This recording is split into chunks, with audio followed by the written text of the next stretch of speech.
আসসালামু আলাইকুম। আমরা আবার ব্যাকে আসতেছি। আমাদের স্পিড বোট চলে আসছে। স্পিড বোটটা একটু দেখাই। এই যে আমাদের স্পিড বোট এবং মৎস্য শিকার করতেছে। অলরেডি সে সকাল থেকে 11টা মাছ পেয়েছে আর এখন দাঁড়ায় আছে। আর আমাদের স্পিড বোট চলে এসেছে, আমরা চলে যাব। আমরা নামতেছি অলরেডি। এবার হ্যাঁ তো ঠিক আছে। হ্যাঁ video already, video no audio, only video. এই যে আমরা চলে যাচ্ছি স্পিড বোটে। স্পিড বোট ভাড়া করে নিচ্ছি, চলে যাব।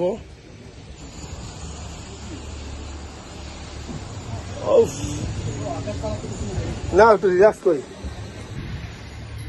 আল্লাহ, এই যে এখন বেড়ানো শেষের চিত্র। সবাই হাঙ্গরি। এটা বেশ ভালো আছে। হাফিজ সাহেবের কাছে